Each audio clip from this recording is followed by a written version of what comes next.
എല്ലാവർക്കും ക്രിസ്തു യേശുവിലുള്ള സ്നേഹവന്ദനം. നമ്മുടെ നോമ്പിൻ്റെ 39-ാം ദിവസമായ ഇന്നത്തെ ധ്യാന വിഷയം അർപ്പണമായ ആരാധന എന്നുള്ളതാണ്.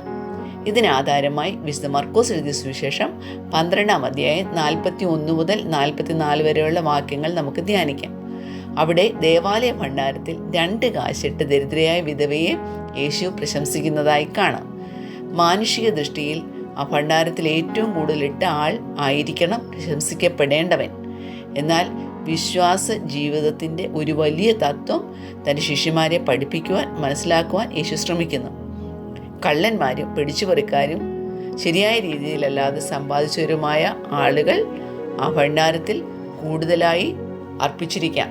അവരുടെ കാഴ്ചകൾ വിധവയുടെ കാഴ്ചയേക്കാൾ വളരെ വലുതായിരിക്കാം.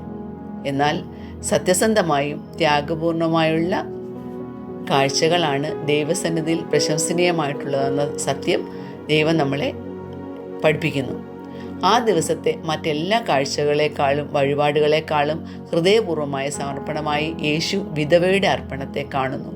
അവളുടെ സമ്പൂർണമായ സമർപ്പണമായി, ആരാധനയായി, ത്യാഗപൂർണമായ അർപ്പണമായി യേശു ആ കാഴ്ചയെ കാണുന്നു.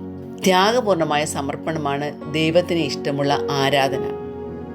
നമ്മുടെ ആരാധനയും സമർപ്പണവും നമ്മുടെ ദാനവും ഏത് മനസ്സോടെ എന്നുള്ളത് കർത്താവ് ശ്രദ്ധാപൂർവം വീക്ഷിക്കുന്നു എന്ന് നാം മനസ്സിലാക്കണം. 1 കൊരിന്ത്യർ 8:9 ഇങ്ങനെ പറയുന്നു: നമ്മുടെ കർത്താവായ യേശുക്രിസ്തു സമ്പന്നനായിരുന്നിട്ടും നിങ്ങൾ നിമിത്തം ദരിദ്രനായി തീർന്ന കൃപ അറിയുന്നല്ലോ. അവൻ്റെ ദാരിദ്ര്യത്താൽ നിങ്ങൾ സമ്പന്നനാകേണ്ടതിന് തന്നെ. നമ്മെ സർവ്വത്തിലും സമ്പന്നനാക്കിയ യേശുക്രിസ്തുവിൻ്റെ വിനയം, ക്രൂശിനെ മരണത്തോളം തന്നെ താഴ്ത്തിയ ആ സമർപ്പണം ഈ നോമ്പിൻ്റെ നാളുകളിൽ നമുക്ക് മാതൃകയാക്കാം.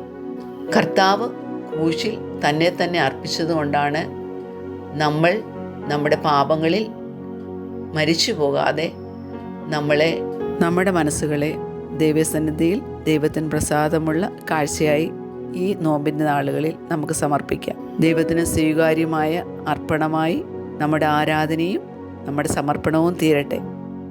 അതിന് ദൈവം നമ്മളെ അനുഗ്രഹിക്കട്ടെ.